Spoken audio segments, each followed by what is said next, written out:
आज के इस महत्वपूर्ण कार्यक्रम में मेरे साथ मंच पर उपस्थित गुजरात राज्य के सफल और लोकप्रिय मुख्यमंत्री श्रीमान भूपेंद्र भाई पटेल, गुजरात राज्य के उप मुख्यमंत्री श्रीमान हर्ष संघवी, गणेश हाउसिंग लिमिटेड के चेयरमैन श्री दीपक पटेल जी, श्री शेखर पटेल जी और आज के कार्यक्रम में उपस्थित सभी महानुभावों को मेरा नमस्कार। आज अहमदाबाद की भूमि पर दो नए इनिशिएटिव एक साथ शुरू हो रहे हैं। एक तो मिलियन माइंड्स टेक पार्क और दूसरा एक यूनिवर्सिटी जो अपने आप में नए तरीके की यूनिवर्सिटी है, जिसकी बहुत जरूरियात काफी समय से महसूस की जा रही थी। इसके बारे में भी मैं बाद में बात करूंगा। आज गुजरात के भविष्य के लिए एक बहुत बड़े विजन के साथ देश के प्रधानमंत्री नरेंद्र मोदी जी ने जो स्वप्न देखा है, इसकी परिपूर्ति के दिशा में आज एक बहुत बड़े माइलस्टोन को हम अचीव करने जा रहे हैं। मोदी जी का विजन है टेक्नोलॉजी, इनोवेशन, ज्ञान, उद्यमिता और उच्च कौशल आधारित गुजरात में इंडस्ट्री भी आए और रोजगारी की निर्मित भी हो। और इस सब के आधार पर ही गुजरात जो वर्षों से आजादी के समय से हर क्षेत्र में देश का नेतृत्व कर रहा है, न्यू एज टेक्नोलॉजी के क्षेत्र में भी गुजरात देश का नेतृत्व करे। और पूरा देश और दुनिया जानता है कि गुजरात ने मजबूती के साथ जिस क्षेत्र में कदम रखा है, वहां टॉप 1, 2, 3 जाने में कभी गुजरात देर नहीं लगाता। मुझे भरोसा है कि यहां पर भी हम यही इतिहास का पुनरावृत्ति करेंगे। मित्रों, गुजरात ने आजादी के समय से ही देश के औद्योगिक विकास में बहुत बड़ा योगदान दिया है और ये हमारा ट्रैक रिकॉर्ड है।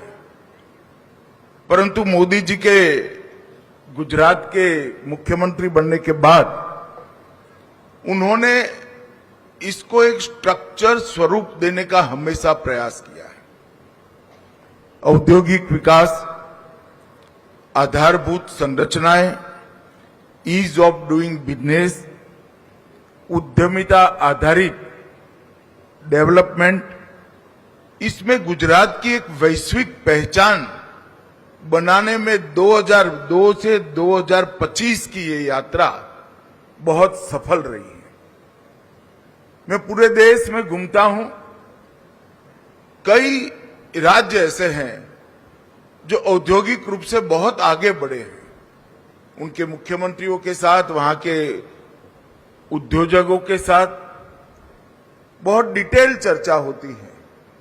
मैं विश्वास से कह रख सकता हूं कि इंडस्ट्री का इतना स्ट्रक्चर डेवलपमेंट गुजरात के अलावे कहीं नहीं देखा गया। इसका मूल कारण है कि गुजराती लोग परंपरा से उद्योग साहसिकता का अपने डीएनए में ही गुण लेकर आगे बढ़े हैं और उसके साथ साथ समय समय पर सरकारों ने इसके अनुकूल इंफ्रास्ट्रक्चर बनाने में बड़ी मदद की है। इंफ्रास्ट्रक्चर से मतलब मेरा सिर्फ भौतिक इंफ्रास्ट्रक्चर से नहीं है, नीतियों का निर्माण, एनवायरमेंट, फाइनेंस की व्यवस्था, सरकार का प्रोएक्टिव अप्रोच और वाइब्रेंट गुजरात जैसे मंच देकर गुजरात के इंडस्ट्रियल विकास को हमने बहुत आगे बढ़ाया है। पूरी दुनिया इसका स्वीकार करती है। Manufacturing, engineering, pharmaceutical, ports, logistic, green energy, industrial infrastructure और इन्वेस्टमेंट, ये सभी क्षेत्रों में हमने बहुत अच्छा काम किया है। मगर अब बारी है गुजरात को सर्विस सेक्टर में भी टॉप 1, 2, 3 में ले जाने की। और सर्विस सेक्टर में जब हमें 1 से 3 में आना है, बेंगलुरु, हैदराबाद, पुणे, गुरुग्राम, ये सबके समकक्ष अगर अहमदाबाद ने अपने आप को प्रस्तापित करना है तो इस तरह के टेक पार्क बहुत जरूरी है। एक प्रकार से गुजरात के अब तक की आर्थिक गतिविधियों में मोदी जी ने विगत 2-3 साल से टेक पार्क्स और जीसीसी पर बड़ा बल दिया है। एक प्रकार से हमारी सारी आर्थिक गतिविधियों का ट्रांसफॉर्मेशन हो रहा है। गुजरात की आर्थिक गतिविधियों का तो ट्रांसफॉर्मेशन हो भी रहा है, मगर गणेश ग्रुप का भी ट्रांसफॉर्मेशन एक प्रकार से आज हो रहा है। मुझे तो बड़ा आनंद है। मैं दोनों भाइयों को बहुत बहुत बधाई देना चाहता हूं कि एक परंपरागत बिजनेस से अलग हटकर आपने नया सोचा है, एक साहस है। और मैं ईश्वर से जरूर प्रार्थना करूंगा कि ये साहस आपका सफल हो और नई पीढ़ी इसको आगे बढ़ाए। अनमोल को भाषण करता देख बहुत आनंद आता था। कॉन्फिडेंस के साथ नई पीढ़ी जब आगे बढ़ती है तो स्वाभाविक रूप से आनंद आता है। आज millennium mind tech park phase 1 का यहां उद्घाटन किया है। लगभग 1100 करोड़ की लागत से 13,50,000 वर्ग फुट क्षेत्र यहां पर बन गया है और पहले चरण में ही 9,000 हाई स्किल प्रोफेशनल्स के लिए सुविधापूर्ण तरीके से काम करने का एक बहुत अच्छा वातावरण ये मिलेनियम माइंड टेक पार्क उपस्थित करेगा। जब मुझे शेखर जी निमंत्रण देने के लिए आए थे तब मैंने पहले तो पीयूष गोयल जी की ओर उनको डाइवर्ट करने का प्रयास किया था, मगर थोड़े चिपकू स्टाइल के व्यक्ति है, उन्होंने मुझे पूरा ब्रोशर समझाया। तब मुझे भी लगा कि मेरे मत क्षेत्र में और विशेषकर त्रागड़ में जब एक कर रहे हैं तो मुझे जरूर जाना चाहिए, क्योंकि त्रागड़ एक ऐसा क्षेत्र है। जब मैं 97 में विधायक बना, यहां EMTS भी नहीं आती थी, ST भी नहीं आती थी और ट्रेन भी नहीं आती। 97 तक एक क्षेत्र पूरा कटा हुआ क्षेत्र था। और आज मैंने मेरी पायलट वाहन वालों को कहा था जरा घुमा फिरा कर ले जाना। त्रागड़ देखकर हृदय में सच अर्थ में बहुत शांति और आनंद का अनुभव हो रहा है। ये प्रोजेक्ट का पहला चरण है, 7 चरण होने वाले हैं। लगभग 15,000 करोड़ की लागत से 5 साल में 63,000 से ज्यादा हाई वैल्यू जॉब्स का यहां पर निर्मित होगा। और ये 65 एकड़ भूमि एक प्रकार से जहां हम थोड़े कम है गुजरात की दृष्टि से, वो कमी पूरी करने में मुझे बहुत बड़ा आनंद है कि बहुत बड़ी योगदान देगी। 50% स्पेस को इन्होंने कॉमर्शियल स्पेस रखा है। इसके साथ साथ मॉल, होटल और रेसिडेंशियल स्पेस ये सब मिल मिलाकर अपने आप में एक कंप्लीट टेक पार्क का प्लानिंग यहां पर हुआ है और इसके लिए मैं सच अर्थ में गणेश ग्रुप को बहुत बहुत बधाई देना चाहता हूं। मित्रों, यहां पर आज Ganesh real estate management institute Grammy का भी शुभारंभ हुआ है। एक प्रकार से रियल एस्टेट मैनेजमेंट इंस्टीट्यूट ये पूरे भारत के लिए आज की बहुत जरूरी शुरुआत है।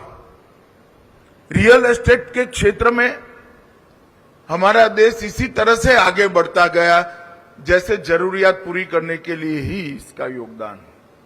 ये इंडस्ट्री को कभी किसी ने समग्रता से सोचा ही नहीं। ढेर सारे पहलू, पर्यावरण से लेकर प्लानिंग से लेकर टाउन प्लानिंग की स्कीम का एक हिस्से से लेकर ढेर सारे इश्यू इसके साथ जुड़े हुए हैं। कभी किसी ने इसको समग्रता से एड्रेस करने का प्रयास नहीं किया है। और मित्रों, जब टाउन प्लानिंग ठीक नहीं होता है तो अच्छे शहर नहीं बनते। दुर्भाग्य की बात है कि हमारे शहर देश में ज्यादातर शहर बसते बसते बस गए और बाद में हम सुविधा पूरी करते गए। मुझे याद है सुरेंद्र भाई बैठे थे जब ओडा के चेयरमैन थे। टाउन प्लानिंग स्कीम मोदी सरकार ने जब इंट्रोड्यूस की तभी लोगों के रहने के आने के पहले सुविधा का विचार की शुरुआत भारत में पहली बार हुई। और मुझे लगता है अभी भी इस क्षेत्र में दुनिया तकनीक की दृष्टि से बहुत आगे निकल चुकी है, प्लानिंग की दृष्टि से बहुत आगे निकल चुकी है। बहुत ऐसे आयाम है जिस पर हमारी तो अभी सोसाइटी के नाते नजर ही नहीं पड़ी। ये सारी चीजों को समग्रता से सोचने के लिए इसको एक स्टडी के रूप में, कोर्स के रूप में डेवलप करने के लिए Ganesh real estate management institute मैं मानता हूं कि बहुत बड़ा योगदान हो सकता है कि शुरुआत इसके सभी डायमेंशन को कवर न करे। हो सकता है कि ये शुरुआत में विश्व भर में जो कुछ विकास हुआ है, जो सोचा गया है, इसका प्रतिबिंब इसमें न दिखाई पड़े, मगर शुरुआत हुई है तो आगे भी बढ़ेगा और अच्छे से आगे बढ़ेगा, इसका मुझे विश्वास है।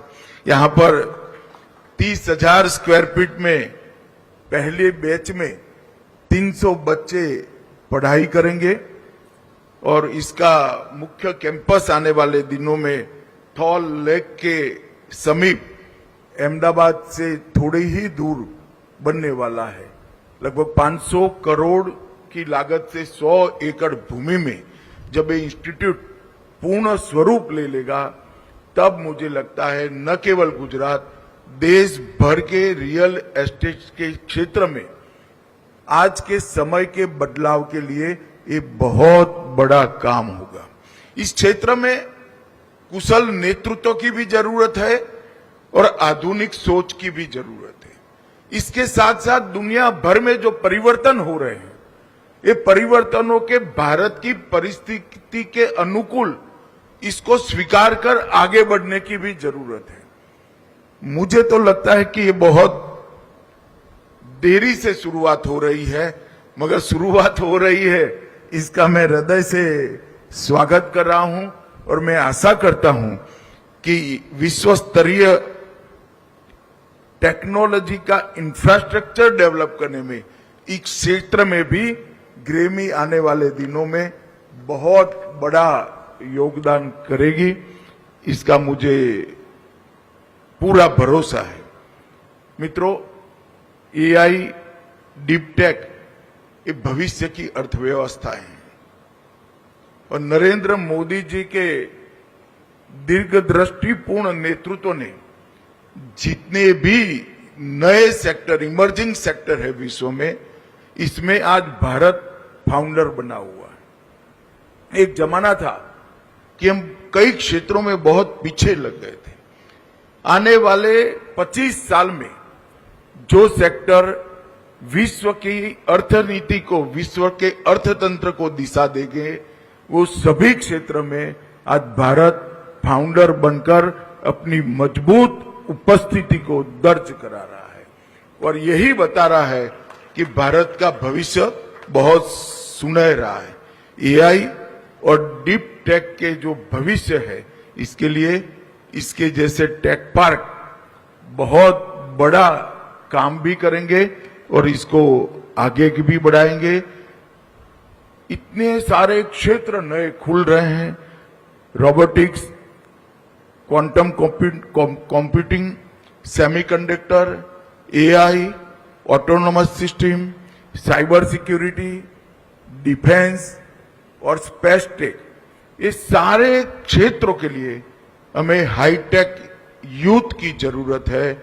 दिमाग तो है ही, उनको स्पेस भी देना है, एटमॉस्फेयर भी देना है और अनुकूलता भी कर देनी है।